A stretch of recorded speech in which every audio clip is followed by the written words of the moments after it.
दोस्तों नमस्कार। ऐसा प्रतीत हो रहा है कि बिहार के अंदर एक बार फिर से बहुत ही बड़े स्तर पर राजनीतिक उलटफेर होने वाला है और एक बार फिर से नीतीश कुमार पलटी मारने वाले हैं, पाला बदलने वाले हैं।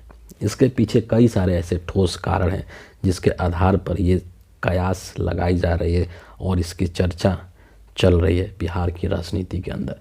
सबसे पहले अगर हम बात करें, जो सबसे स्ट्रॉन्ग पॉइंट है वो ये है कि बिहार के अंदर नीतीश कुमार और नरेंद्र मोदी के बीच में एक तरीके से ठन गई है। और ठनने का जो मुख्य वजह है वो दो चीज़ें हैं। सबसे पहले कि नीतीश कुमार ये सारी जो फसाद खड़ा किए हैं उसका जो मुख्य जो जड़ है वो ये है कि नीतीश कुमार चाहते थे कि बिहार विधानसभा का चुनाव लोकसभा के साथ कराया जाए और पाला बदलने से पहले बीजेपी ने इनको ये आश्वासन दिया था कि हाँ ठीक है, आप हमारे साथ मिल जाइए, आप महागठबंधन को छोड़ करके हमारे साथ मिल जाइए, फिर हम लोग जो है विधानसभा को भंग करके और विधानसभा के साथ साथ लोकसभा के चुनाव भी एक साथ में करा लेंगे। लेकिन जब नीतीश कुमार जो है वो पाला बदल दिए तो अब बीजेपी के लोग अपने उस वादे से पीछे मुकरते हुए दिखाई दे रहे हैं। नरेंद्र मोदी और अमित शाह अब इस चीज़ को लेकर के राजी नहीं है कि बिहार विधानसभा का चुनाव लोकसभा के साथ कराया जाए, क्योंकि इससे क्या होगा कि इससे बिहार के अंदर बीजेपी को नुकसान होने की संभावना है और इसीलिए वो लोग ऐसा बिल्कुल भी नहीं चाहते हैं। दूसरी चीज़ जो खबर निकल करके आ रही है वो लोकसभा के चुनाव के अंदर सीट शेयरिंग के मुद्दे को लेकर के है। बिहार में सीट शेयरिंग को लेकर के किसी भी तरीके का कोई फार्मूला भी दिखता हुआ प्रतीत नहीं हो रहा है, लेकिन जो अंदर से खबर निकल करके आ रही है उसमें ये कहा जा रहा है कि बीजेपी जो है वो नीतीश कुमार को पिछली बार से यानी 2019 के लोकसभा के चुनाव से भी कम सीटें दे रही है, शायद 10-12 सीटें दे रही है, जो कि नीतीश कुमार को बिल्कुल भी मंजूर नहीं है। दूसरी तरफ जो एनडीए के साथ जो बाकी लोग हैं जैसे जीतन राम मांझी हैं या फिर चिराग पासवान है, इन सभी लोगों के अंदर एक तरीके की खींचतान मची हुई है। खुद जेडीयू के अंदर नीतीश कुमार की पार्टी के अंदर जो इनके विधायक हैं उनमें से कई विधायक ऐसे हैं जो कि चाहते हैं कि हम अब लोकसभा की लड़ाई लड़ें, लोकसभा के लिए अब हम लोग को टिकट मिलना चाहिए और हमें अब संसद के अंदर जाना चाहिए।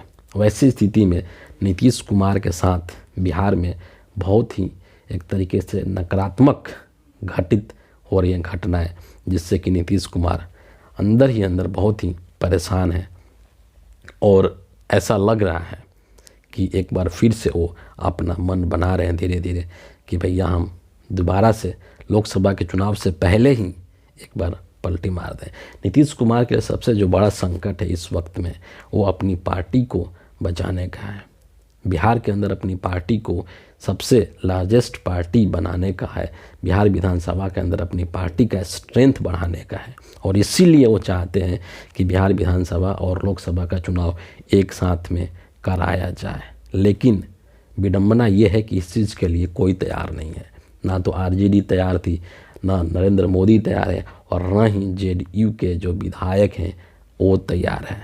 ये सिर्फ और सिर्फ नीतीश कुमार का अकेले का ये फैसला है और इसीलिए कई सारे जो विधायक हैं इनके, चाहे वो बीमा भारती हों चाहे गोपाल मंडल हों, वो खुल करके इस चीज़ के खिलाफ बोल रही हैं। बीमा भारती और गोपाल मंडल ने लालू यादव से मुलाकात की। गोपाल मंडल ने तो तेजस्वी यादव की काफ़ी तारीफ़ भी की और जिस तरीके से ईडी सीबीआई के लोग तेजस्वी यादव को परेशान कर रहे हैं उस चीज़ की आलोचना भी गोपाल मंडल ने किया था। तमाम चीज़ें जो ये चल रही हैं, उधर जो जीतन राम मांझी हैं वो जिस स्टैंड पर जा कर के जिस तरीके का वो बयान दे रहे हैं, जिस लाइन पर जा कर के बयान दे रहे हैं, वो लाइन जो है वो तेजस्वी का है। आपको याद है कि बिहार विधानसभा के अंदर जब तेजस्वी यादव भाषण दे रहे थे तो उन्होंने एक बात कही थी कि दशरथ कभी नहीं चाहते थे कि राम जी का वनवास हो, लेकिन कैकेयी जरूर ये चाहती थी। तो नीतीश कुमार भी हमको नहीं चाहते हैं, नीतीश कुमार हमको अपना बेटा की तरह मानते हैं और नीतीश कुमार कभी नहीं चाहते हैं कि हमारा वनवास हो, लेकिन नीतीश कुमार को इनके आसपास जो कैकेयी बने हुए लोग हैं उनकी पहचान करना बहुत ही ज़रूरी है और उसी तरीके का बयान जीतन राम मांझी ने भी दिया है कि नीतीश कुमार के आसपास कई सारे कैकई हैं, 2 3 4 कैकई हैं जो कि नीतीश कुमार को घुमाने का काम कर रहे हैं अपनी सुविधा के अनुसार, अपनी सहूलियत के अनुसार और अपने राजनीतिक फ़ायदे के लिए। और नीतीश कुमार उनके जाल में फंस जा रहे हैं और उनकी बातों में आ जा रहे हैं। तो सोचिए कि किस लाइन पर जा कर के जीतन राम मांझी ये बयान दे रहे हैं, और उधर से जब नीतीश कुमार को जो है इस चीज़ को भी कह दिया लालू यादव ने कि नीतीश कुमार के लिए तो दरवाज़ा खुला ही रहता है ना। तेजस्वी यादव का भी जो रुख है वो इतना आक्रामक नहीं है नीतीश कुमार को लेकर के जितना कि लास्ट टाइम हुआ था। बेशक से इस बार भी बोल रहे हैं नीतीश कुमार को लेकर के, लेकिन वो आक्रामकता नहीं है, वो एग्रेसिवनेस नहीं है जो पहले हुआ करता था। तो क्योंकि इनको भी पता है कि नीतीश जो है वो जल्द आएंगे, बहुत ही जल्द आएंगे। और उन्होंने इस चीज़ का जिक्र भी किया था कि नीतीश कुमार की कुछ मजबूरियां हैं जिसके वजह से वो इस सब चीज़ें करने के लिए बाध्य हैं। तो ये चीज़ अंदर ही अंदर सबको पता है, और अंदर अंदर शायद से ये भी हो सकता है कि तेजस्वी और लालू जो हो सरकार बनाने की तैयारी में हो और आगे की रणनीति पर चर्चा हो रही होगी, नीतीश और लालू के बीच में भी हो रही होगी।